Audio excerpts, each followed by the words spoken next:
नमस्कार, study with Shiv में आपका स्वागत है। आज अपने हिंदी साहित्य का के अंदर काव्य के अंदर जो टॉपिक होते हैं जिनमें से छंद है, अलंकार है, काव्य गुण है और काव्य दोष है, उनमें से आज अपने छंद पर चर्चा आरंभ करते हैं। तो देखो भाई, छंद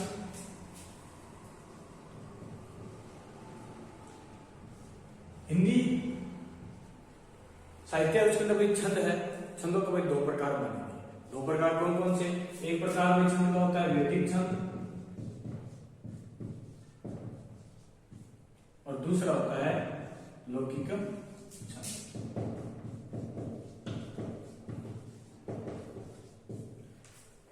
छंदों को वैदिक छंदों के अंदर छंदों को भाई 7 भागों में बांटा गया और लौकिक छंद के अंदर छंदों को 2 भागों में बांटा गया। तो पहले अपने वैदिक छंद क्या है उन पर थोड़ी सी चर्चा कर लेते हैं, उसके बाद अपने लौकिक छंद पर चर्चा को आरंभ करेंगे। तो देखो, वैदिक छंदों को आगे 7 भागों में बांटा गया और इन 7 भागों में से इसके जो 2 भाग है वह क्या अति महत्वपूर्ण है, जिनमें से पहला भाग आता है अनुष्टुप और दूसरा हो गया गायत्री। अनुष्टुप है जिसके अंदर भाई 24 वर्ण 32 वर्ण होते हैं और गायत्री के अंदर कितने वर्ण? 24 वर्ण होते हैं। इनके अनुष्टुप में तो 32 वर्ण और गायत्री में 24 वर्ण। सबसे पहले ही अगर छंदों की बात करें प्रामाणिक रूप से, यानी कि छंदों का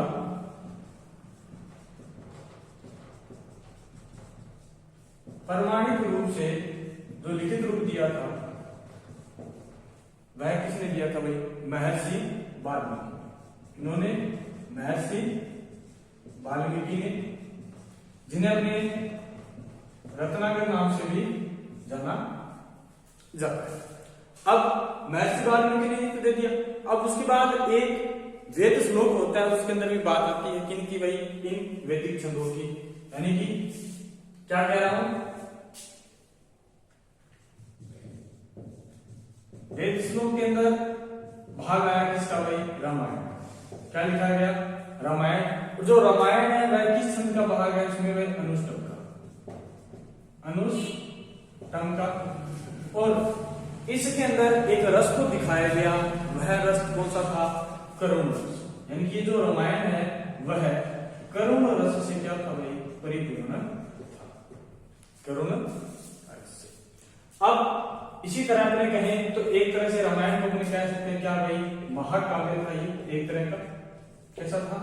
महाकाव्य, जो 2 भाषा में लिखा गया था। किसमें भाई? हिंदी और संस्कृत। यानी कि इसकी 2 भाषा होगी, एक तो हिंदी और दूसरी कौन सी होगी? संस्कृत। ये सारा अपने प्रकार में वैदिक छंद। आज अपने देखते हैं तो साहित्य के अंदर वैदिक छंदों का भाई प्रचलन क्या चुका? बिल्कुल ही कम हो चुका, यानी कि प्रचलन में नहीं है कौन? वैदिक छंद। तो वैदिक छंद ने क्या लिखा कि वैदिक छंद को कितने भागों में बांटा गया? 7 भागों में बांटा में, और जिनमें से 2 भाग महत्वपूर्ण। कौन सा? पहला तो अनुष्टुप और दूसरा गायत्री। अनुष्टुप में कितने वर्ण होते हैं? 32 वर्ण होते हैं और गायत्री में कितने भाई? 24 वर्ण होते हैं। छंदों को प्रामाणिक रूप से लिखने वाले कौन? महर्षि वाल्मीकि थे। वेद श्लोक के अंदर रामायण की चर्चा की गई है और रामायण किसमें लिखा गया भाई? अनुष्टुप में। और एक तरह के इसमें क्या दिखाया गया है? करुण रस। रामायण एक क्या है? महाकाव्य, जो अपने 2 भाषा में लिखा गया है। तो कौन से भाई? हिंदी और एक संस्कृत। तो अब अपने जो सिलेबस के अकॉर्डिंग जो छंद दे रखे हैं वो छंद कौन सा? अपना लौकिक छंद। तो अपने लौकिक छंद को आरंभ करते हैं।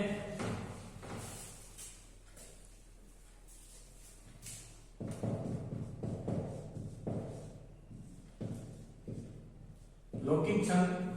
अब देखो, लौकिक छंदों को 2 भागों में बांटा जाता है। एक तो वर्णित छंद और एक मात्रिक छंद। अब वर्णित छंद क्या है? मात्रिक छंद क्या है? इस पर अपनी चर्चा को क्या करते हैं? आरंभ करते हैं। अब लौकिक छंद के लिए बात करें क्या भाई? कि लौकिक छंद का जो प्रचलन है वह है वर्तमान में होता उसका जो प्रचलन है वो कहाँ होता है, वर्तमान में होता है। अब वर्णिक छंद है जिसे अपने एक तरह से कह सकते हैं क्या भाई, वर्त छंद।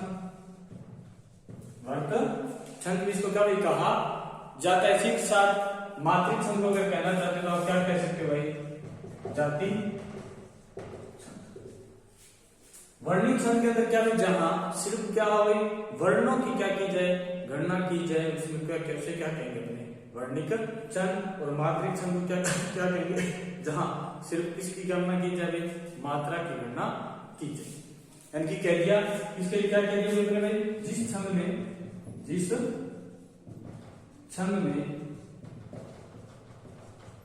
वर्णों की गिनती की जाए। और मात्रिक छंद के लिए क्या कर देंगे भाई, जहां मात्राओं की गणना की जाए, उसे क्या कहेंगे, वर्णिक छंद और मात्रिक छंद। यानी वर्णिक छंद किसी जहां छंद में वर्णों की क्या की जाए, गिनती की जाए। और मात्रिक छंद में क्या कहेंगे, जहां मात्राओं की गणना की जाए। मात्राओं के जैसे छंदों के नाम लिख देता भाई, द्रुत, विलंबित छंद हो गया। इसमें अगर बात करें अपने में चौपाई, एक होता है चौपाई, दोहा, सोरठा, गीतिका, हरि गीतिका आदि। इन छंदों के अंदर अपने क्या करेंगे भाई, जैसे चौपाई है, चौपाई, दोहा, सोरठा, गीतिका और हरि गीतिका। इन्हीं के अंदर तो अपने क्या देखेंगे, मात्राओं को देखेंगे। जैसे द्रुत विलंबित है, शिकरणीय है, सवैया है, कविता है। यानी क्या कह दिया, सवैया,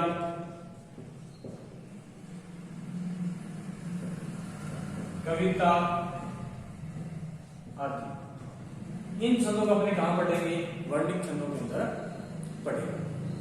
अब एक तरह से इनकी एक चर्चा और अपने आप को देखें।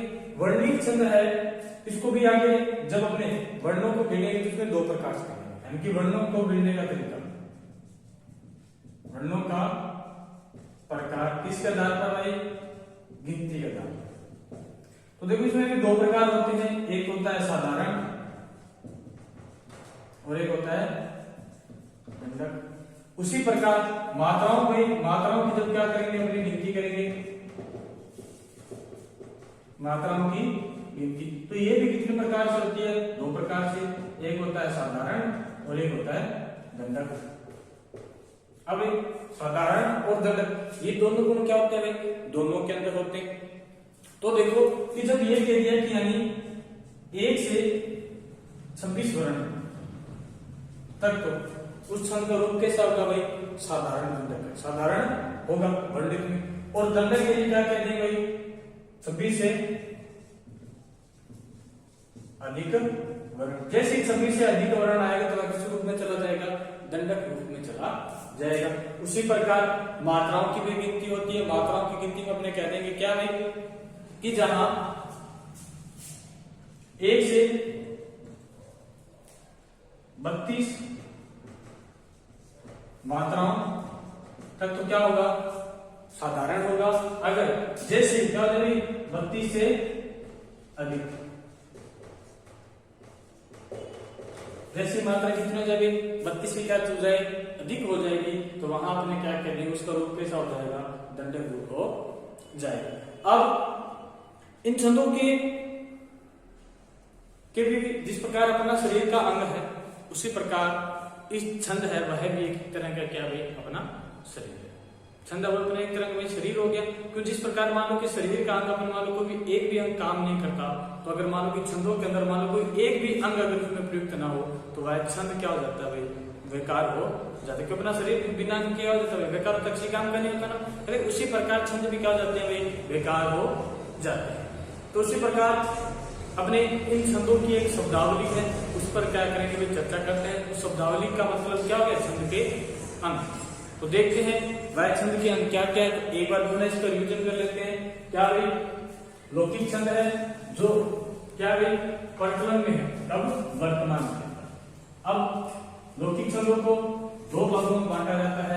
पहला भाग हो गया इसका वर्णिक और दूसरा हो गया मात्रक। वर्णिक छंद क्या क्या किसे कहेंगे कि जहां वर्णों की क्या हो गई गिनती की जाए उसे तो वर्णिक छंद कहेंगे, और मात्रिक छंद किसे कहेंगे जहां मात्राओं की गिनती की जाए उसे मात्रिक छंद कहेंगे। अब मात्राओं को गिनना, वर्णों को गिनने के दो प्रकार बता दिए कि एक साधारण होता है, एक दंडक होता है। वर्णों के अंदर जहां अपने कह दिए 1 से 26 अगर वर्ण है तो वो साधारण रूप है, और जैसे 26 से ज्यादा वर्ण चले गए तो वो कैसा हो गया दंडक रूप हो गया। उसी प्रकार मात्राओं के आधार पर कहेंगे क्या, जो 1 से 32 मात्रा है तो कैसा गुण है उसका भाई साधारण गुण है। अगर 1 से 32 से ज्यादा हो गया तो वो कैसा हो गया भाई दंडक रूप हो गया। अब इसके अंदर एक सम और अर्धसम होता है, यानी कि कुछ छंदों क्या कहा जाता है, अर्धसम छंद कहा जाता है, कुछ को सम छंद कहा जाता है। तो देखो भाई ये साधारण और दंडक, साधारण रूप रखेगा तो यानी कि एक तरह के सम के पार्ट है, यानी कि सम के अंदर भाई साधारण हो गया और ये क्या हो गया दंडक हो गया। उसी प्रकार अर्धसम भी आता है, यानी कि दंडक और साधारण है, यानी कि सम के क्या करते हैं, मान लो कि सम को कितने भागों में बांटा, कौन सा साधारण और दंडक। उसी प्रकार भाई अर्धसम होता है, अर्धसम। अर्धसम के अंदर अपने कह सकते हैं जहां मान लो क्या कह दिया कि 2 4 1 और 3। अब कोई भी पंक्ति को अपने आरंभ में लिखते हैं तो ये प्रथम हो गया, जैसे पीछे 2 बिंदु लगा के समझ क्या पंक्ति क्या होगी एक समाप्त तक होगी। तो यानी कि इनके मध्य बीच में देखा कोमा लगा दी, क्या लगा दी कोमा लगा दी। मान लो कि आपका पहला, ये दूसरा, ये तीसरा और ये कौन सा हो गया पद चौथा, इनकी 4 पद होंगे और इन 4 पदों के द्वारा निर्मित ये जो पूरा है, यानी कि एक तरह का क्या हो गया पद, ये भी पद कहलाएगा, ये भी पद, ये भी पद, उसको भी क्या कह दिया पद कह दिया। और इन चारों पदों से मिलकर क्या बन जाता है, क्या बनता है एक, जिनकी चर्चा अपने अभी इसके अंगों के अंदर कर लेंगे।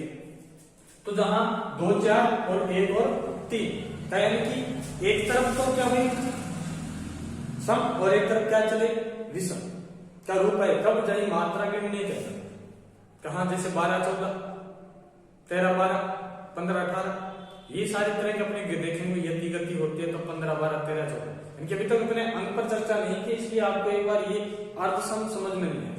जैसे अपने इसकी यदि गति तो क्या होता है, इन सब पर अंक पे चर्चा कर लेंगे तो ये अर्धसम आपको आसानी से समझ में आ जाएगा। पद क्या होता है, दल क्या होता है, इन सब पर अपने अभी चर्चा को आरंभ करते हैं। तो यानी कि क्या होते हैं अपने छंदों की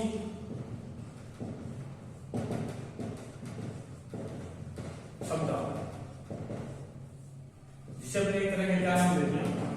तो अपने पहले देख लेते हैं कि छंद के शब्दावली के अंदर क्या क्या लिखा है। तो नंबर 1 बिंदु होता आपका यति, नंबर 2 पर अपने चर्चा करेंगे गति, नंबर 3 पर चर्चा कर लेंगे अपने तुक, नंबर 4 हो गया अपना पद, नंबर 5 हो गया दल, नंबर 6 हो गया अपनी मात्राएं, और नंबर 7 हो गया गण।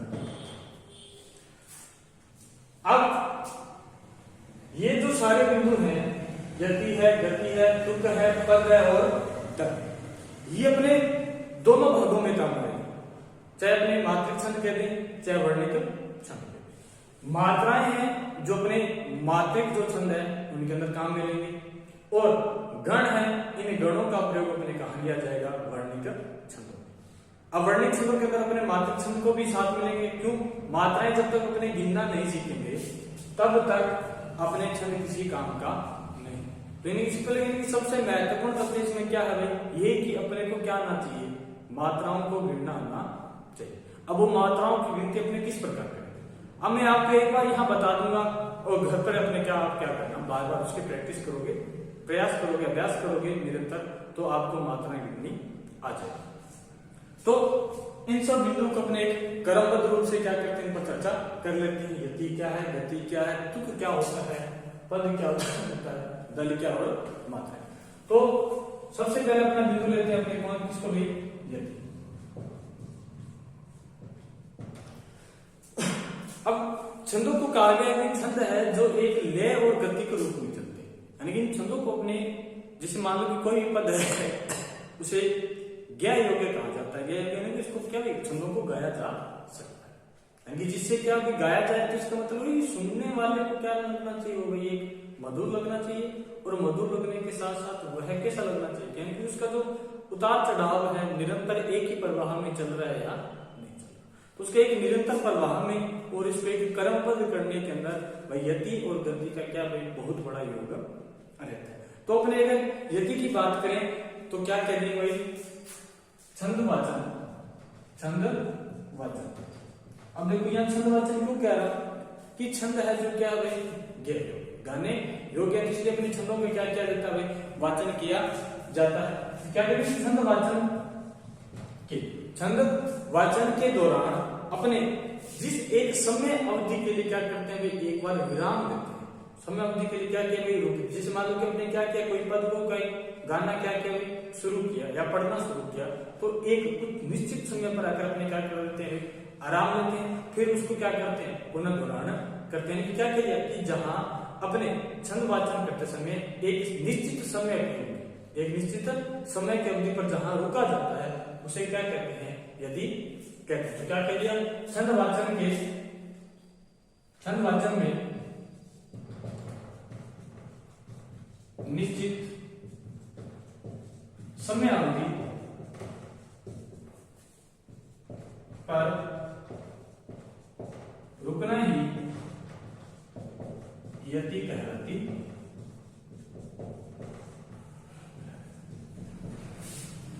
जैसे मान लिया कि मैंने मान लो किसी का वाचन यहां से आरंभ किया, करता गया करते और यहां आके क्या कर दिया भाई, कुछ देर रुका, रुका ना थोड़ी देर, जहां थोड़ी देर के लिए रुका तो वह मेरे लिए क्या हो गया भाई, यति।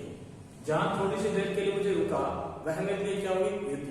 और उसका एक क्या होता भाई, निश्चित उसके लिए एक निश्चित समय अवधि तय है। अब नंबर 2,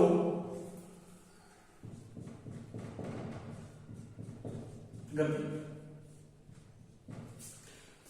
अब अपने जिस निश्चित समय अवधि पर रुक चुके हैं, रुकने के बाद जैसे अपने भाई छंद का वाचन करना दोबारा क्या करते हैं, आरंभ करते हैं। तो छंद वाचन करते वक्त जो अपने को आने वाला अवरोध है कि आरोह और अवरोह, यानी कि क्या कह दिया, उतार और चढ़ाव, वही उतार और चढ़ाव अपने के लिए क्या कहलाता है, एक गति कहलाता है।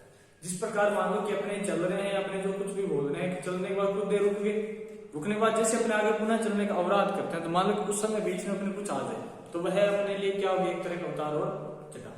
उसी प्रकार छंद के वाचन के अंदर भी क्या होता है, उतार और चढ़ाव होता है, जो उसके निश्चित लय के अंदर चलाता रहता है। तो उसी उतार चढ़ाव को अपने क्या कहते हैं, ये गति कहते हैं। तो यानी कि उसी उतार चढ़ाव अपने क्या कह दिया, गति कह दिया। तो गति के लिए क्या करेंगे, छंद का वाचन करते समय स्वरों में आने वाला आरोह अवरोह यानी कि कोई उतार चढ़ाव, तो यानी कि छंदों के आरोह अवरोहन उतार और चढ़ाव के लिए भी क्या भी स्वीकार करेंगे, अपनी गति कहा जाएगी। लेकिन विशेष बात याद रखना, जो अपने मात्रिक छंद के लिए सबसे ज्यादा प्रयुक्त होती है, सबसे ज्यादा आवश्यक है, कौन भाई, गति। यानी कि जो निश्चित उतार चढ़ाव जहां अपने बीच में उनका वाचन करते वक्त जो अवरोध आएगा, वही अपने के लिए क्या करेगा, इसको एक लय के अनुसार रखेगा। तो इसलिए यानी जहां अपने जो भी मात्रिक छंदों का जब अपने वाचन करेंगे, जब उनको पढ़ेंगे तो सबसे ज्यादा प्रयुक्त होगा काम भाई गति। अब उसके बाद अपना तीसरा बिंदु वो आ गया अपना तुक, यानी कि तुक क्या होता है उसको भी अपनी चर्चा को कर देते हैं।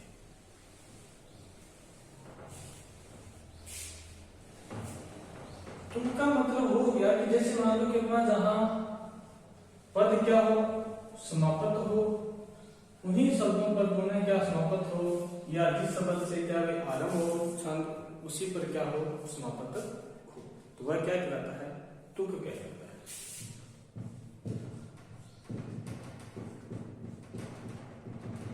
इनकी बात समझ लेते हैं तुक को। जैसे मान लो कि अपने छंद को आरंभ किया, यहां अपनी यति दे दी और जैसे आगे बढ़ेगी पंक्ति को यहां अपने क्या करे रुके, तो ये एक तरह की यहां तक क्या होगी गति, यानी ये अपनी क्या होगी यति और ये क्या होगी गति। वो गति अपने को कहां तक चलेगी, यानी कि यहाँ क्या निश्चित समय पर रुकेगी, एक तरह के फिर वापस क्या होगी गति होगी, और यहाँ से रुके यहाँ तक आए तो ये भी क्या है पद गति कहलाएगा, और आगे वाला पद क्या देगा गति, और यहाँ पर अपना प्रथम पद जो दल है वो क्या हो गया भाई समाप्त। अब जैसे मान लो कि इस पद का के अंदर अंतिम जो स्वर है, जैसे मैंने लिख दिया यहां आई, जो स्वर क्या है आई है, यानी कि कुछ भी हो जिसके अंदर स्वर कौन से आ और किसके ध्वनि निकले ई की, और वैसी ध्वनि मान लो कि आ और ई की कहां निकल गई अंतिम पद के अंदर निकल गई। तो देखो आई और आई दोनों क्या है समान है, इसी को अपने क्या कहेंगे तुक कहेंगे। देख लो, यानी जहां दूसरा पद और चौथे पद के अंदर अंतिम जो शब्द ध्वनियां है वो क्या हो समान हो, तो उसे अपने क्या कहेंगे तुक कहेंगे। उस पर अपने चर्चा कर लेते हैं।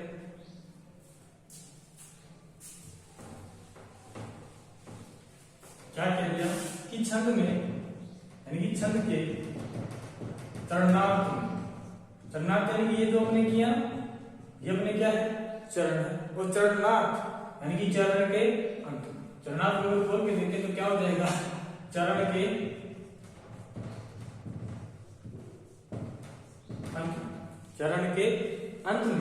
तो समझ में चरणार्थ किसी के, यानी कि छंद के चरणार्थ के अंत में समान ध्वनियां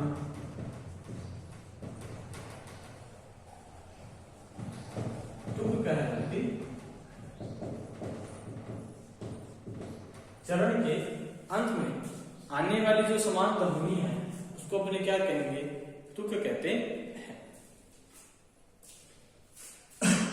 नंबर 4 कौन सा हो गया पा, जिसे अपने क्या कह सकते हैं चरण। इसे क्या कह दिया चरण कह दिया। तो चरण के लिए अपने निश्चित समय शब्द है क्या भाई, जो अपना जो संपूर्ण चरण है, संपूर्ण जो दल है उसका छंद का एक चतुर्थांश, छंद का एक चतुर्थांश को क्या कहेंगे अपने तुक कहेंगे। यानी कि छंद का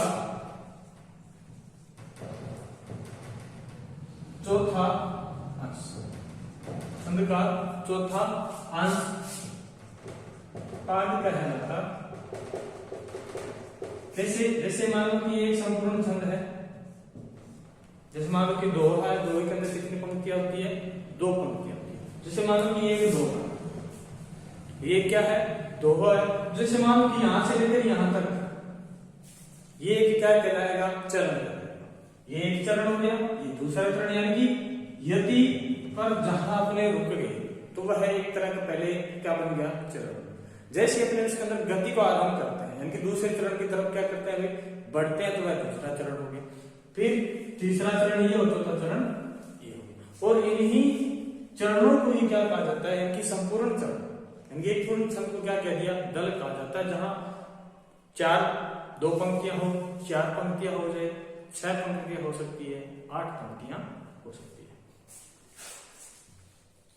तो दल किसी चरण किसे कहते हैं के बाद छंद के चौथे अंश को क्या कहा जाता है पाद कहा जाता है। अब उसी तरह दल है,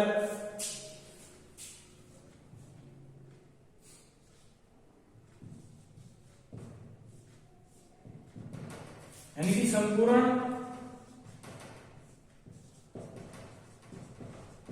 पंक्तियों में, संपूर्ण पंक्तियों में एक से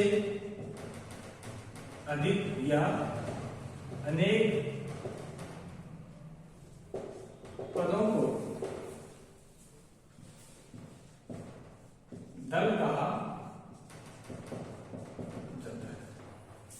छंदों के अंदर मान लो कि एक दल एक पाद है और एक पाद से क्या भी अधिक हो।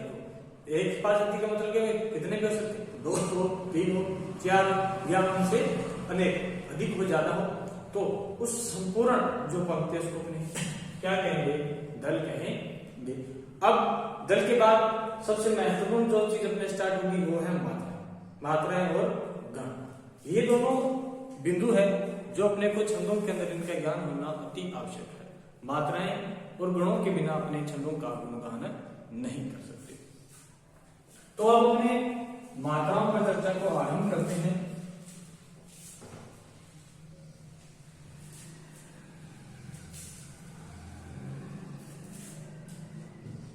छठा बिंदु अपनी कौन से भाई, मात्रा या मात्रा।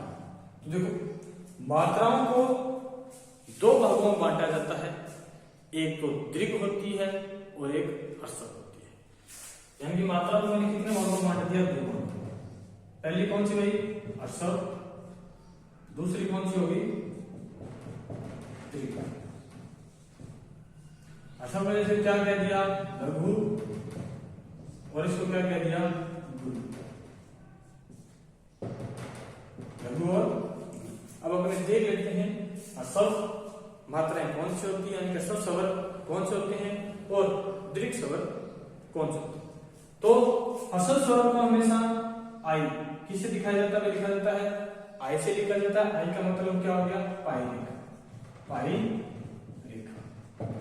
और दीर्घ जो मात्राएं हैं उनको ऐसे से निरूपित किया जाता है, लिखा जाता है, जिसे अपने कहते हैं वक्र रेखा। ये देखो वक्र रेखा है, वर्ग के समान से दिखाई देगा ना इस प्रकार ऐसा, तो इसके लिए इसको क्या कहा, वक्र रेखा। अब ह्रस्व हो गया, गुरु हो गया, क्या होता है, वैसे मात्राओं को 2 भागों में बांटते हैं। हिंदी के अंदर अपने शब्दों पढ़ेंगे तो मात्राएं कितनी भागों में, 2। लेकिन जैसे ही अपने संस्कृत के अंदर पढ़ते हैं तो वह मात्राएं होता रहती है वह कितने, 3। तो एक दीर्घ हो गया, दूसरा कौन सा हो गया, गुरु हो गया, तीसरा जिसे बोला जाता है प्लुत स्वर। यानी कि अब इनको बांटा क्यों, 1 2 3 भागों, क्या जो मात्राएं तो मात्राएं होती है, कैसे भी करो, लेकिन एक उनके अंदर जब अपनी मात्राओं का उच्चारण करते हैं तो उसमें लगने वाला जो अपने को समय है, उस समय के आधार पर मात्राओं को बांटा जाता है। यानी कि मात्राओं के अपने क्या कह सकते हैं कि उच्चारण में लगने वाला समय क्या कहलाती है, मात्रा कहलाती है। उच्चारण लगने वाला जो समय वो अपने के लिए क्या कहलाएगी, मात्राएं कहलाएगी। अब उसके उच्चारण के आधार पर मात्राएं हिंदी के अंदर कितनी है, 2 है, जोहा, गुरु और लघु। अब लघु तो किससे लिखा जाता है, आई से निरूपित किया जाता है, और गुरु को किससे किया जाता है, ऐसे से किया जाता है।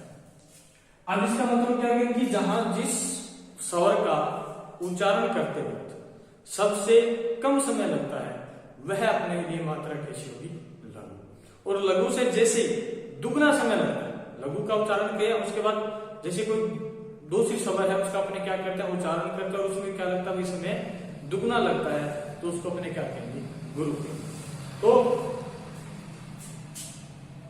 तो समय के हिसाब से देखें तो इनकी पाई रेखा हो गया, इसका मतलब अपने क्या कह देंगे, एक मात्रिक।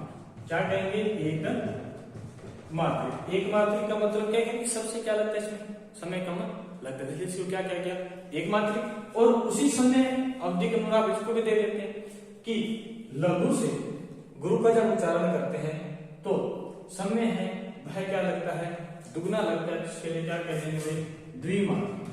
द्विमात्रिक कैसा है, मात्रा कितनी होगी, तो क्या पता लगेगा कि आई को जब अपने निरूपित करेंगे, देखेंगे छंदों के अंदर, तो इसका मतलब क्या होगी, एक मात्रा होगी, और एस का मतलब क्या हो जाएगा, 2 मात्रा। इन्हीं मात्राओं के आधार पर वही शब्दों की मात्राओं को गिना जाएगा।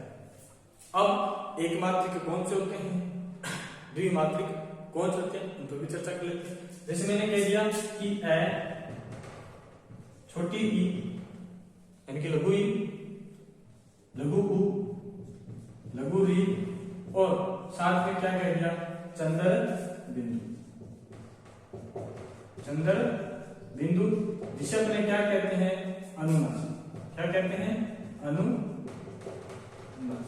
यानी कि जो अनुनासिक ध्वनियां हैं वह उनमें क्या लगता है भाई? समय कम लगता है। तो समय कम लगने वाले कौन से भाई? ए है, ई है, लघु ई है, लघु ऊ है और लघु री है और चंद्र बिंदु, इन्हें अपने क्या कहते हैं? लघु मात्रिक कहा जाता है। अब इनके अलावा जो भी मात्राएं अपने पास जो स्वर बचे हैं वह स्वर क्या होंगे? सारे के सारे दीर्घ स्वर होंगे। तो दीर्घ स्वर कौन कौन से होंगे? आ, दीर्घ ई, दीर्घ उ, ए, ऐ, ओ, औ और इनके साथ हमने क्या कह देंगे? विसर्ग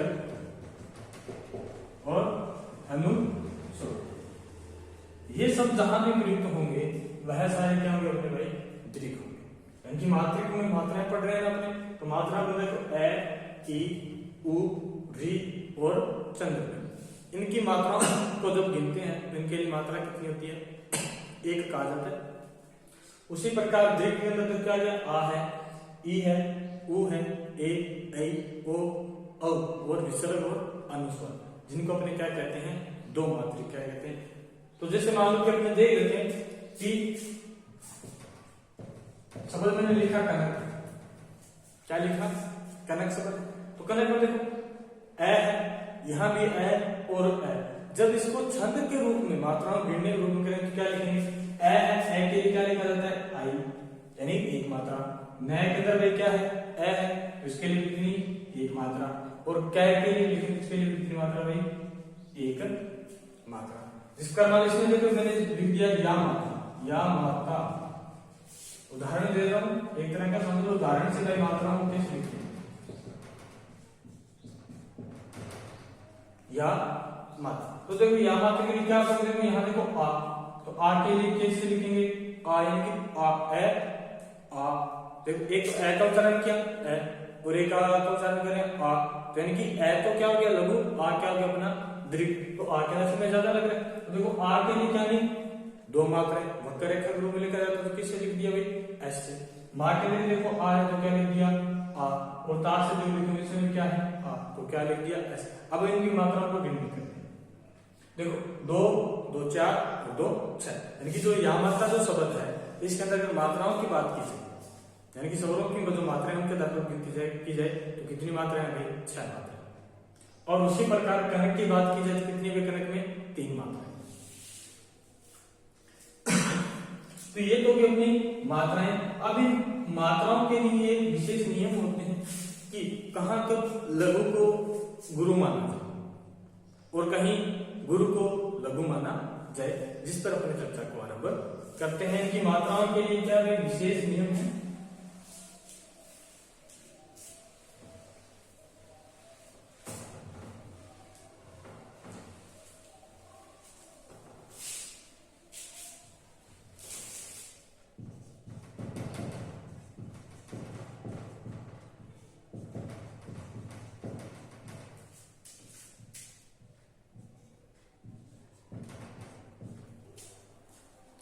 अब क्या कह रहा हूं कि संयुक्त वर्ण, कि संयुक्त वर्ण से अगर पहले क्या जाए?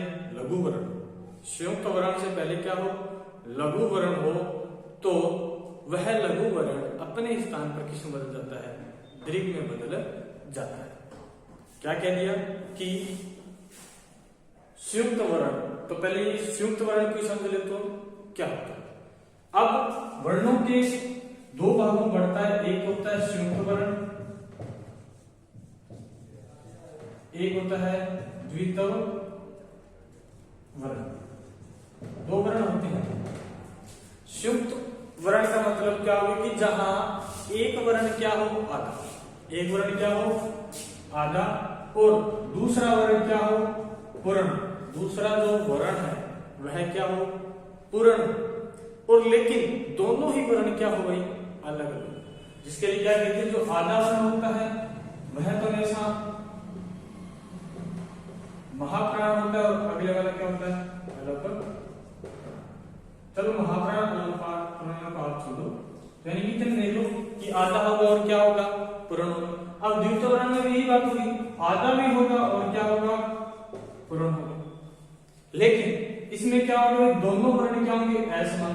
दोनों वर्ण क्या होते हैं, असमान। और इसमें क्या होता है, दोनों वर्ण क्या होते हैं, जैसे शब्द ले लिया मैंने नित्य, क्या लिया, नित्य, यानी कि नित्य नित्य, फिर कितने लगते, तो देखो तय और ये तय आता है, यह क्या है, पूर्ण। तो ये जो तय है और ये दोनों कैसे वर्ण है भाई, अलग अलग वर्ण हो गए। तो जब ऐसा रूप अपने को कहीं भी मिले, एक आधा और एक पूर्ण, लेकिन दोनों ही वर्ण क्या हो, अलग अलग हो, उन्हें क्या कहते हैं, संयुक्त वर्ण कहते हैं। अब द्वित्व वर्ण का मतलब क्या होगा, जैसे भाई आधा है पूर्ण, लेकिन दोनों क्या होना चाहिए, समान।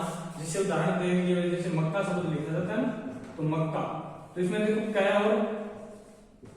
और का, देखो कै आधा है और आगे वाला का, एक में भी क्या क्या है भाई, पूर्ण है, लेकिन दोनों ही क्या है भाई, समान है। जब ऐसा वर्ण अपने सामने आ जाए तो लिखा, तो उसको अपने क्या कहते हैं, द्वित्व वर्ण। तो देखो अब संयुक्त वर्ण शब्द के अंदर आपको कंफ्यूजिंग नहीं होता है, बता दिया मैंने आपको संयुक्त वर्ण क्या होता है।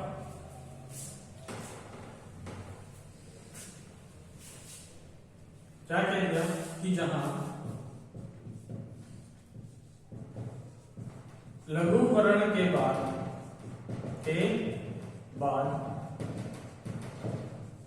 संयुक्त वर्ण आए तो लघु वर्ण अपने ही स्थान पर दीर्घ में बदल जाता है। जैसे उदाहरण लिया नित्य, क्या लिया, नित्य शब्द। अब देखो नित्य शब्द है, इसको अपने अगर तोड़ के ले तो देखो क्या है हमारे पास, तोड़ा तो देखो न, धन क्या है, ई, धन त, धन य, और क्या है, वर्ण और शब्द को अपने क्या कर दिया, अलग अलग कर दिया। अब देखो न के साथ क्या है, ई है, लघु ई है, इसका मतलब लघु ई के अंदर उच्चारण पक्ष में वो क्या लगेगा, कम, और उसे अपने किस में कहेंगे भाई, ये तो लघु मात्रा है। तो इसका मतलब अगर सीधा देखें तो इसके लिए क्या कहोगे आप, तो एक आई क्या होगी, और यह के लिए क्या कहोगे, एक होगी। अब बीच में आ गया, बीच में क्या आ गया, तय, यानी कि मात्राओं के अंदर चाहे वर्ण हो, जो हलंत वर्ण आ जाए तो उनको नहीं गिना जाता। चाहे वर्ण है चाहे आपका स्वर है, उनको नहीं गिना जाता। तो यानी कि पहले नोट लगा इस बात को लिख लेते हैं कि हलंत वर्ण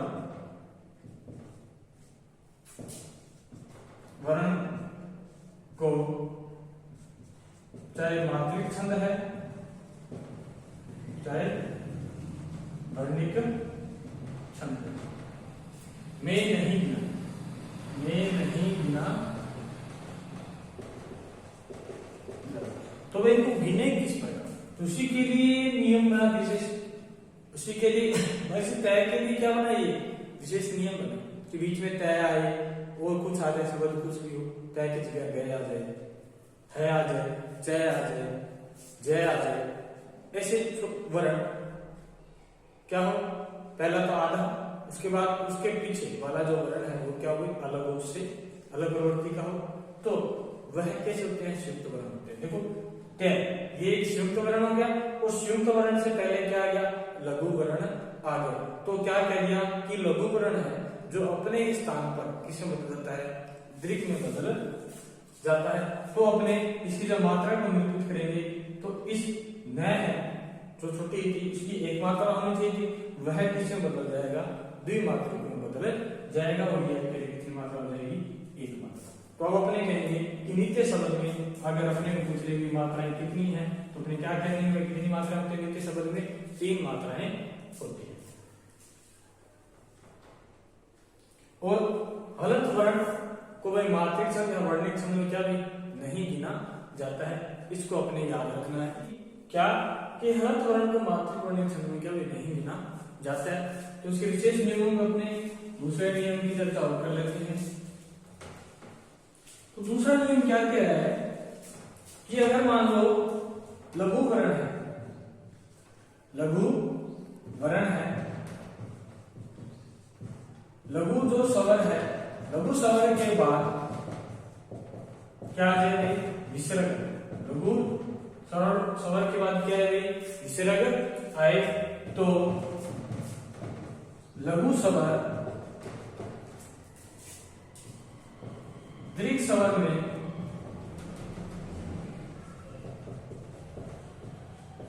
बदल जाता है, दीर्घ स्वर में बदल जाता है।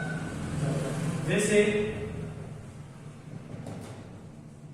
प्राय, क्या समझ लिए भाई, प्राय। तो देखो पै के पैरों के साथ रह तो है प्राय और यह के साथ क्या लगा भाई विसर्ग लगा। तो अपने देखो प्राय शब्द में जब करेंगे तो देखो इस यह के बाद क्या है विसर्ग आया, लेकिन यह खुद क्या है लघु है, यह खुद क्या हो गया लघु हो गया, लेकिन बाद में आया क्या भाई विसर्ग के साथ आया ना। तो जो ये जो लघु वर्ण है वह किससे बदल जाएगा, गुरु वर्ण में बदल जाएगा। चीजें मात्रा लिखेंगे तो देखिए यहाँ आ रहा है ना, तो आ के इसका मतलब इसमें कितनी मात्राएं दो मात्राएं, तो यह के बाद विसर्ग आ गया, इसमें कितनी मात्राएं दो मात्राएं मानी जाएगी। तो ये दूसरा नियम क्या हो गया कि लघु स्वर के बाद क्या हो विसर्ग, तो भी लघु स्वर क्या होगा दीर्घ स्वर में बदल जाता है। यानी कि क्या हो गया, चाहे लघु स्वर के बाद सुम्ताक्षर आए, अब सुम्ताक्षर में जैसे क्या हो गया क्षत्रिय, त्रिय, ज्ञ और घ, और उसके साथ में चाहे हलंत वर्ण कह दो, चाहे आधा वर्ण कह दो, चाहे विसर्ग कह दो, इनके बाद तो वह लघु वर्ण किसमें बदल जाता है, गुरु वर्ण में बदल जाता है।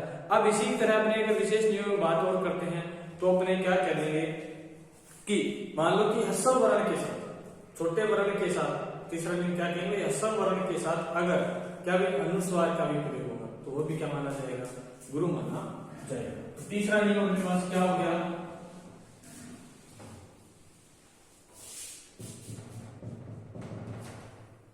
यानी कि लघु स्वर के साथ यदि किसका अनुस्वार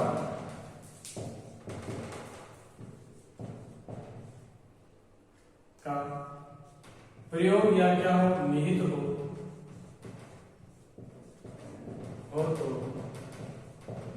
वह लघु स्वर दीर्घ स्वर में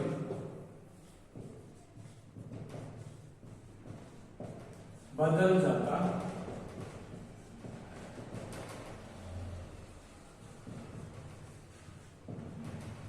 जैसे कंच, क्या लिखा कंच।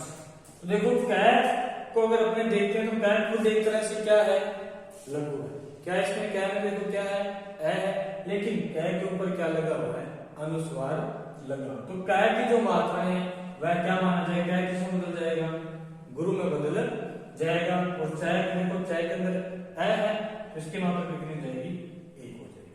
यानी कि अब तक अपने तीन नियम चर्चा करेंगे। तीसरा क्या करेंगे, मान लो कि लघु स्वर है, लघु स्वर यानी कि ए है, छोटा ई है यानी कि लघु ई है, लघु ऊ है, और साथ में अपने पास लघु री है और चंद्र बिंदु है। तो अगर इनके साथ चाहे संयुक्ताक्षर है, हलंत है, चाहे अपने विसर्ग है, चाहे अनुस्वार है, इनका अगर प्रयोग हो और उनसे पहले क्या है लघु है तो वह लघु किसमें बदल जाता है गुरु में बदल जाता है। ये तो अपने विशेष नियम नंबर 3। अब इसी प्रकार चौथा नियम वैसे भी बता देता हूं कि यदि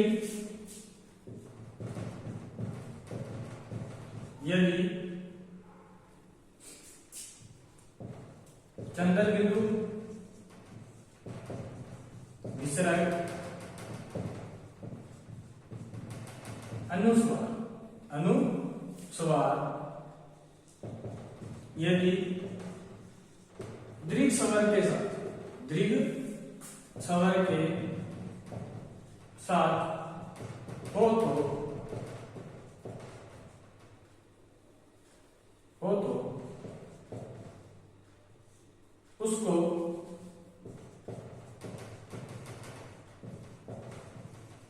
दीर्घ ही माना जाएगा। क्या कह दिया? चाहे चंद्र बिंदु हो, चंद्र बिंदु अगर मान लो दीर्घ के साथ है, वैसे चंद्र बिंदु को क्या कहा जाता है कि चंद्र बिंदु क्या है? लघु है, यानी कि छोटा है। जैसे मान लो चंद्र बिंदु को देख लेगा पुनः, जैसे कै के ऊपर मैंने क्या लगा दिया? चंद्र बिंदु लगा दिया। कै के ऊपर क्या है? चंद्र बिंदु है। और एक कै पर मैंने क्या लगा दिया? अनुस्वार। और एक कै के साथ क्या लगा दिया मैंने? विसर्ग। तीनों में क्या है? ए है। तीनों में क्या है? ए स्वरूप हो गया। तो ए स्वरूप का अगर चंद्र बिंदु है तो ये तो क्या कहलाएगा? लघु। ये तो क्या कहलाएगा? लघु कहलाएगा। ये क्या कहलाएगा? गुरु। और विसर्ग क्या कहलाएगा? यानी ये तो किसमें बदल जाएंगे? गुरु में बदल जाएंगे। ये तो अपने दो विशेष नियम में देख लिया। अब जो खुद ही पहले ही लघु है और लघु के वर्ण के रूप में स्वर है उसका, यानी कि लघु स्वर है, वह वर्ण के रूप में आगे क्या है? क्या वर्ण हो गया। और क्या के अंदर क्या है? ए है। जो ए है वह अपना क्या हो गया? स्वर। और ऊपर के साथ में क्या आ गया? चंद्र बिंदु। तो यह तो क्या कहलाएगा? लघु ही कहलाएगा। लेकिन अपना जो ये बिंदु वो क्या कह रहा है कि चंद्र बिंदु चाहे विसर्ग है चाहे अनुस्वार है, यदि किसके साथ होंगे? दीर्घ स्वर के साथ, तो वह किस रूप में माना जाएगा? दीर्घ रूप में निरूपित माना जाएगा। तो यानी कि एक तरह से कह दिया क्या? आ और आर के बाद क्या है? विसर्ग। यानी कि ये तीन अपने पास स्वर। जैसे आर के ऊपर मैंने क्या लगा दिया? चंद्र बिंदु। आर के ऊपर क्या लगा दिया? विसर्ग लगा दिया। और आर के साथ ही क्या लगा दिया? अनुस्वार। तो ये तीनों रूप ही क्या माने जाएंगे भाई? उस स्वर का गुरु रूप माना जाएगा। कौन सा रूप माना जाएगा? गुरु। अब हम बताएंगे गुरु मात्राएं सब पता है कि आ है, दीर्घ ई है, दीर्घ उ है, ए, ऐ, ओ और औ। अगर इनके साथ, इन स्वरों के साथ क्या हो? चंद्र बिंदु निरूपित हो, साथ हो, तो वह चंद्र बिंदु किसे माना जाएगा? गुरु वर्ण में माना जाएगा। अनुस्वार भी किसे माना जाएगा? गुरु के साथ। वैसे भी अनुस्वार को अलग से बता दिया कि अनुस्वार और विसर्ग होते ही क्या है भाई? गुरु होते हैं। चाहे अनुस्वार विसर्ग चाहे लघु के साथ हो चाहे गुरु के साथ है, दोनों ही अवस्था के अंदर वह उसकी मात्रा कितनी गिनी जाएगी? दो ही गिनी जाएगी। अगर चंद्र बिंदु एक मात्रा के साथ, चंद्र बिंदु किसके साथ हुई? लघु स्वरों के साथ आएगी, जिसकी मात्रा कितनी होगी? एक होगी। अगर चंद्र बिंदु गुरु वर्ण के साथ आ, गुरु स्वर के साथ आ गया तो उसकी मात्रा कितनी गिनी जाएगी? दो मात्राएं गिनी जाएगी। तो ये कुछ विशेष नियम थे अपने किनके भाई? मात्राओं की। इन्हीं विशेष नियमों को आगे बढ़ाते हैं, जिनको अपने क्या करते हैं भाई? चर्चा करते हैं। अब कुछ विशेष नियम ऐसे हैं, क्या भी मैंने कह दिया कि जैसे चरणागत में लय और गति के आधार पर लघु वर्ण को दीर्घ वर्ण, लघु स्वर को दीर्घ स्वर में बदला जा सकता है। या ये बात कह दूं क्या भाई? दीर्घ स्वर को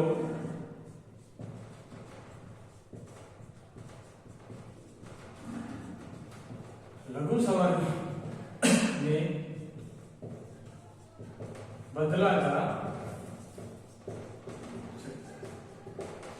कारण कर रहे हैं तो अपनी आवश्यकता के अनुसार अपने लघु को गुरु में बदल सकते हैं और गुरु को लघु में बदल सकते हैं।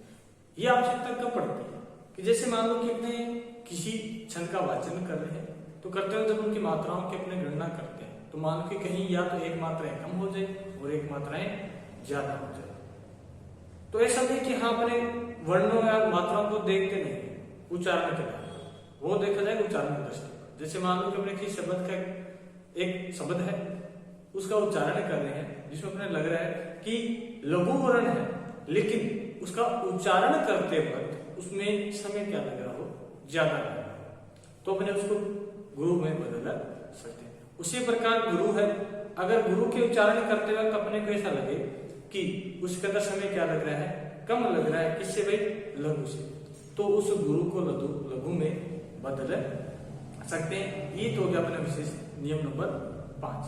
अब नियम नंबर 6 की चर्चा करता हूं। वापिस शब्द वही है, संयुक्त अक्षर, लेकिन कुछ शब्द बदले। क्या शब्द है वो देखो। 6 पर चर्चा करते हैं, जिसके अंदर संयुक्ताक्षर जो वर्ण है उन पर चर्चा करते हैं दोबारा, कि कुछ ऐसे संयुक्ताक्षर वर्ण है जो अगर आ जाए तो वह लघु का क्या रहेगा, लघु रहेगा। जैसे क्या कह रहा हूं कि लघु स्वर है, लघु स्वर के बाद न है, ल है और म है। ये कैसे है भाई, एक संयुक्ताक्षर है, क्या है, संयुक्ताक्षर। आए तो लघु स्वर की मात्रा, लघु मात्रा ही मानी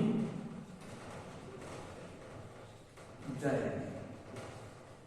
यानी कि पहले जो हमने नियम पढ़ा था संयुक्ताक्षर का, उसके अंदर क्या था कि अगर लघु स्वर के बाद संयुक्ताक्षर वर्ण आए तो जो लघु वर्ण था वह अपने स्थान पर किसमें बदल जाएगा, गुरु में बदल जाएगा। लेकिन इन 3 विशेष शब्दों को याद रखना कि न है, ल है और क्या भाई, मैं है।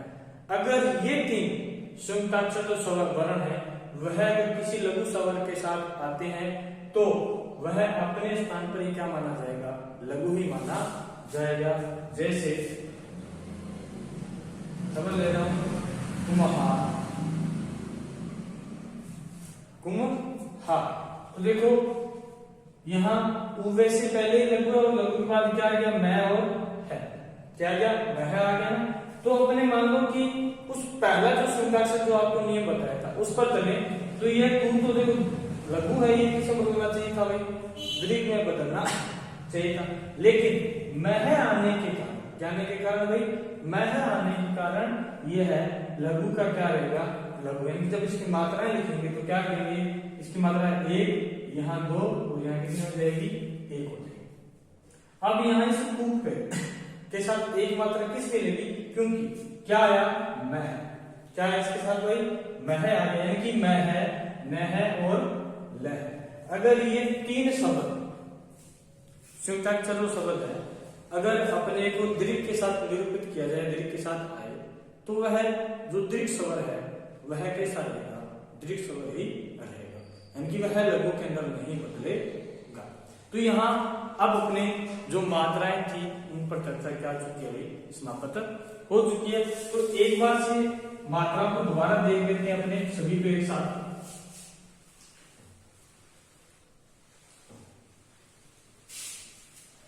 यानी कि मात्राओं को कितने भागों में बांटा, 2 भागों में। एक भाग था कौन सा, लघु, और एक भाग था गुरु। इन 2 भागों में फिर बांटा। लघु मात्राओं के लिए क्या कहा था, आई से लिखा जाएगा, गुरु के लिए क्या लिखा था भाई, ऐसे लिखा जाएगा। ये कैसे थे भाई, एक मात्रिक, और ये कैसे थे भाई, द्विमात्रिक।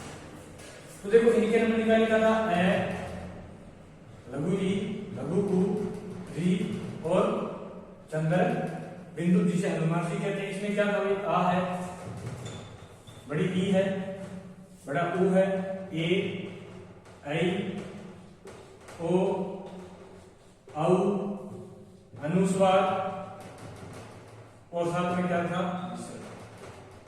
क्या था, ये जिससे जाए तुमको क्या माना जाएगा, लघु माना जाएगा।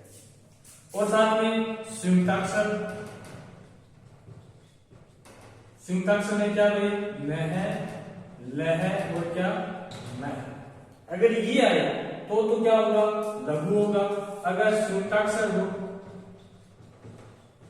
और संयुक्ताक्षर से पहले क्या हो, लघु।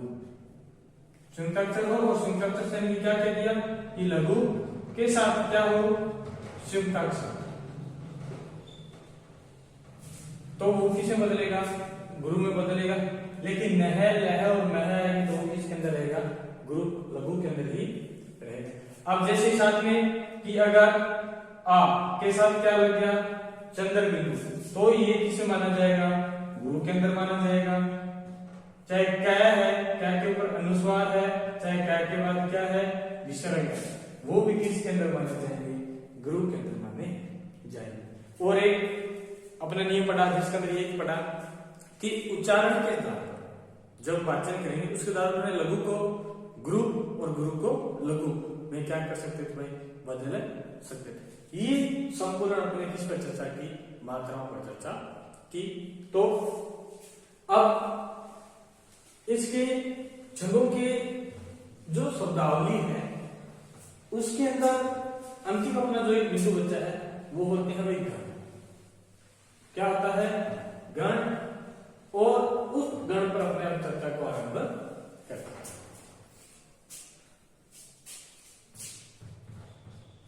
गण, गण है वह है तीन वर्णों का एक क्या होता है भाई, समूह। यानी कि गण है, गण कैसे क्या कहेंगे, तीन वर्णों का समूह है, क्या कहलाता है, गण कहलाता है। यानी कि तीन वर्ण का एक समूह क्या कहलाएगा, गण कहलाएगा। और गणों को 8 भागों में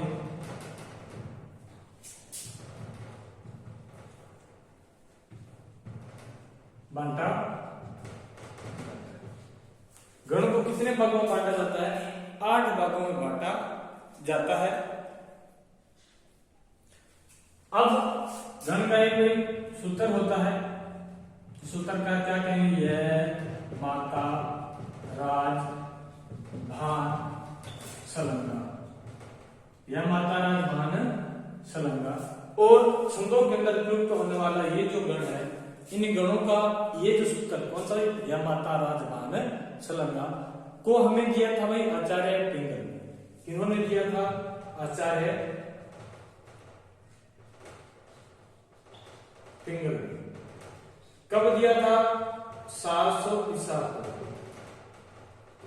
कब, 700 ईस्वी के अंदर। यानी कि 700 ईस्वी के अंदर देखो, 700 ईस्वी के अंदर गणों का क्या दिया, सूत्र दिया। यानी कि कहां, वैदिक साहित्य के अंदर। वैदिक साहित्य के अंदर से गणों को क्या भी लिया गया है लौकिक साहित्य के अंदर अपने, और जहां इसका एक सूत्र दे दिया माता राज भान सलंगा। यानी कि जिससे इन गणों को आसानी से अपने पहचान सकते हैं। और इसी एक सूत्र के द्वारा ही अपने क्या करेंगे भाई, गणों को 8 भागों में बांटेंगे। तो देखो, और क्या कहा, 3 वर्णों का इसका क्या होता है, समूह होता है। और उसी के आधार पर गणों को 8 भागों में बांटा गया। तो यहां अपने गण का नाम, गण का नाम, गण का चिन्ह है, और इस तरह ले लो उदाहरण। इन तीनों से एक सारणी बनाते हैं, इस सारणी के द्वारा अपने गणों को समझते हैं।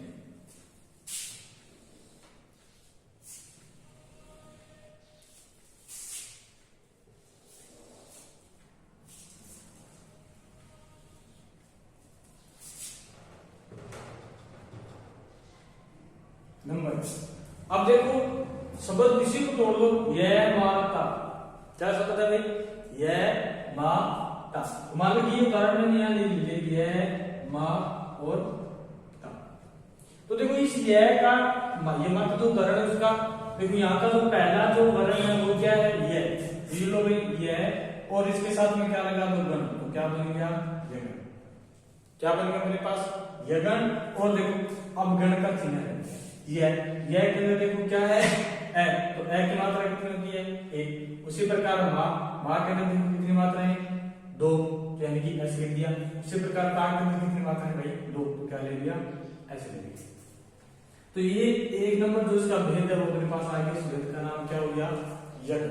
उसी प्रकार नंबर 2 पर देखो, यह माता तो ले लिया ना, यानी कि क्या 3 समूह होते हैं एक वर्ण में। इसका मतलब एक बार यह तो भूल जाओ, या तो क्या देखो भाई भूल जाओ तो आगे बढ़ाओ मातारा, तो देखो उदाहरण क्या आ गया अपने पास मातारा, क्या आ गया मातारा। तो देखो मातारा के अंदर देखो पहला क्या है भाई मैं, तो मैं को लिखा यहाँ और पीछे लगा दिया गण, क्या बन गया अपने पास भाई मगन, क्या बन गया मगन। और यहाँ से इसका भाई सूत्र निकालो, चिन्ह है पहचान, तो क्या लिखेंगे इसके आ है तो आ के लिए 2, इसमें भी आ है तो कितनी मात्राएं 2, और रा के अंदर कितनी मात्राएं हैं 2। तो इस तरह गण का दूसरा वैध अपने पास भाई आ चुका। अब बात करते हैं नंबर 3। तो देखो यहाँ अपने रा तक पहुंच आ चुके हैं। अब क्या करो यहाँ से 3 श्लोक ले लो ताराज, एक एक वर्ण को क्या करते जाओ आगे बढ़ाते चलो। देखो ताराज, ये लो ताराज, देखो ताराज के अंदर पहला वर्ण क्या है तय, और तय से क्या बन गया तगन, तय से क्या बन गया अपने पास तगन बन गया। सूत्र बना दो भाई इसका, क्या हो जाएगा ता के अंदर आ है तो 2 मात्राएं, रा के अंदर 2, रा यानी आ है तो 2 मात्राएं, और जय के अंदर ए तो कितनी मात्राएं भाई 1 मात्राएं। तो इस प्रकार तीसरा वेद अपने पास आ गया। नंबर 4 जय तक पहुंच चुके हैं, जय से कहां चले जाओ भैया को भा तक, तो क्या बन गया अपने पास भाई राज, ये लो राज भा। तो राजभवन देखो पहला क्या है रे, तो रे से अपने पास क्या बन जाएगा रगन, रे से क्या बन गया अपने पास रगन बन गया। अब सूत्र को लिख लो, देखो क्या है इसमें आ है, इसमें ए है और इसमें क्या है आ है, तो क्या हो जाएगा सूत्र आ के लिए कितनी मात्राएं 2 मात्राएं, ए के लिए कितनी मात्रा 1 मात्रा, और फिर आ के लिए कितनी मात्राएं 2 मात्राएं। उसी प्रकार नंबर 5 देख लो, भा तक आ गया ना, और अब कहां तक चलो भाई न तक जय भान, तो क्या जाएगा जय भान। तो जय भान को अपने देखेंगे, तो देखो जय क्या है अपने पास जय, जय से क्या बन जाएगा जगन, जय से क्या बन गया जगन। मात्रा को देखो जय से इसमें कितनी मात्राएं 1, भा के अंदर कितनी 2, और इसके अंदर कितनी 1। इसी तरह अपने आगे चलते रहेंगे तो अपने पास इसके बच्चे जो भेद हैं वह भी अपने पास आ जाएंगे। देखो नंबर 6, तो भा तक आ गए, अब चलो 6 तक, तो भानस, भानस देखो भय है, तो भय से क्या बन जाएगा भगन, भय से क्या बन गया भगन बन गया। अब मात्रा में देखो आ ए एस, तो आ के लिए एस, ए के लिए आई, और ए के लिए आई, 6। अब बच्चे में 2 भेद है जिन पर अपने चर्चा कर लेते हैं। तो देखो पहला कौन सा आ गया यगन, दूसरा मगन, तीसरा तगन, चौथा रगन, 5वां जगन, छठा भगन। तो इसी सारणी को अपने आगे बढ़ाते हैं 7वें और 8वें।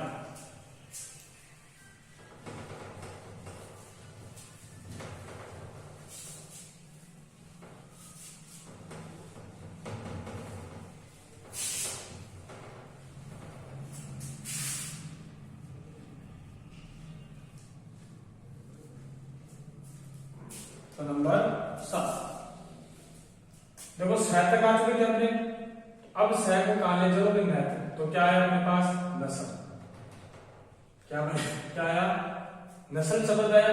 देखो न से क्या बन जाएगा नगन, न से क्या बन गया अपने पास नगन, और देखो इसमें भी ए और ए, एक और एक। नंबर 8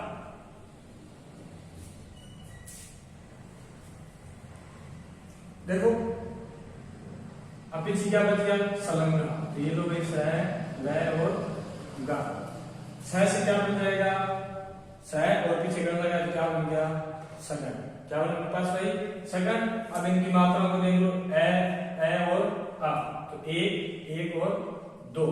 अब अपने को आगे बढ़ेंगे तो देखो 3 शब्द लेने थे ना, लेकिन 3 है क्या, सिर्फ बचा क्या अपने पास भाई लंगा, क्या बचा लंगा।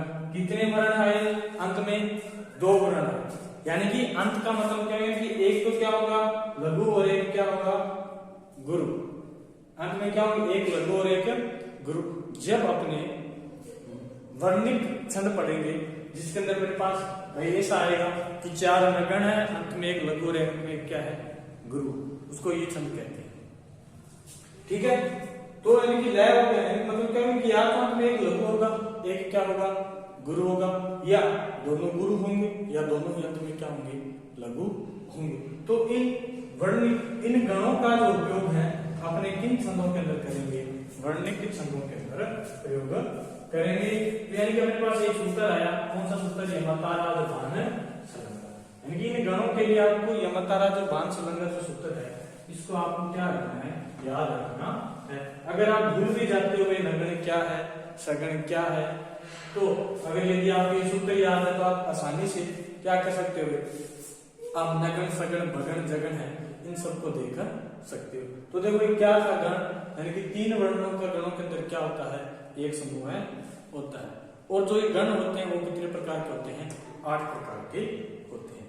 जो गण है किसके द्वारा दिए गए थे, आचार्य पिंगल के द्वारा दिया गया था, और इनका एक सूत्र बना वो क्या था, यमताराज भान सलंगा। और यमताराज भान सलंगा के आधार पर अपने गणों पर क्या की गई, चर्चा की। अब अपने अगली क्लास के अंदर अपने वर्णिक छंद और जो मात्रिक छंद है के जो छंद दे रखे हैं, जैसे कविता है, दोहा है, द्रुत विलंबित है, हरिगीतिका है, सवई है, श्रोटा है, इन सब पर अपने क्या करेंगे भाई, चर्चा करेंगे। यानी कहाँ कितनी मात्राएं होती है, किसमें यति और किसमें कहाँ पर गति होती है, अंत में क्या तुक आता है, क्या क्या लघु और क्या गुरु होता है, इन सब पर अपने चर्चा करेंगे नेक्स्ट क्लास के अंदर। आज के लिए इतना ही।